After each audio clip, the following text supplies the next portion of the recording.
দেশব্যাপী নারী নিপীড়নের প্রতিবাদে বাংলাদেশ জাতীয়তাবাদী ছাত্রদল ঘোষিত কেন্দ্রীয় কর্মসূচির অংশ হিসাবে ফরিদপুর মহানগর শাখার সরকারি ইয়াসিন কলেজ ছাত্রদলের উদ্যোগে আজকের এই মানববন্ধনে উপস্থিত সহযোদ্ধা সহপাঠী বন্ধুরা, বাংলাদেশে নারীদের নিরাপত্তা যেন একটি প্রশ্ন হয়ে দাঁড়িয়েছে। দেশব্যাপী সমাজের সর্বস্তরে নারীদের উপর নিপীড়ন, নির্যাতন, সহিংসতা, ধর্ষণ,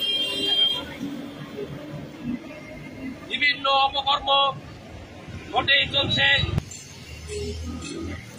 এই ঘটনাগুলো বিচ্ছিন্ন আকারে দেখার কোনো সুযোগ নেই। ঘটনাগুলো সুপরিকল্পিতভাবেই ঘটছে। আইন শৃঙ্খলা রক্ষাকারী বাহিনীর চরম অবনতি, অন্তর্বর্তীকালীন সরকারের কোনো প্রতিক্রিয়া আমরা পাচ্ছি না।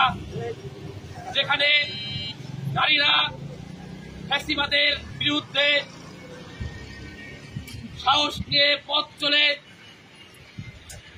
অন্যায়, অনিয়ম, অত্যাচারের বিরুদ্ধে ন্যায় প্রতিষ্ঠায় রাজপথে থেকে জীবনও দিয়েছে, রক্ত ঝরিয়েছে।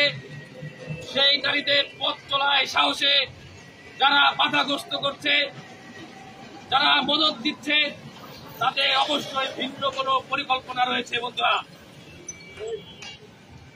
আমরা নারীদের প্রতিটি অপকর্মের হীন ঘটনার তীব্র নিন্দা ও প্রচুর ক্ষোভ প্রকাশ করছি। অতি দ্রুতই সন্ত্রাসী ধর্ষণকারীদেরকে আইনের আওতায় নিয়ে এদের সর্বোচ্চ বিচার, ফাঁসির জোর দাবি জানাচ্ছি। সাথে এই সকল সন্ত্রাসী ধর্ষণকারীদেরকে ফাঁসি দিলে নারীরা তাদের আত্মমর্যাদা ফিরে পাবে, তাদের সম্মান অধিকার ফিরে পাবে। এই সকল ধর্ষক সন্ত্রাসীদেরকে ফাঁসি দিলে নারীরা পথ চলার সাহস ফিরে পাবে। এই সকল ধর্ষক সন্ত্রাসীদেরকে ফাঁসি দিলে সমাজে এবং রাষ্ট্রে ন্যায় বিচার প্রতিষ্ঠিত হবে। আজকের এই মানববন্ধনে উপস্থিত ফরিদপুর মহানগর ছাত্রদলের সকলকে ধন্যবাদ জানিয়ে আমি আমার সংক্ষিপ্ত কথা শেষ করছি। আল্লাহ হাফেজ। বাংলাদেশ জিন্দাবাদ, বাংলাদেশ জাতীয়তাবাদী ছাত্রদল জিন্দাবাদ, শহীদ জিয়াউর রহমান ওমর, দেশনেত্রী বেগম খালেদা জিয়া জিন্দাবাদ, তারুণ্যের অহংকার তারেক রহমান জিন্দাবাদ, জিন্দাবাদ। সকলকে ধন্যবাদ।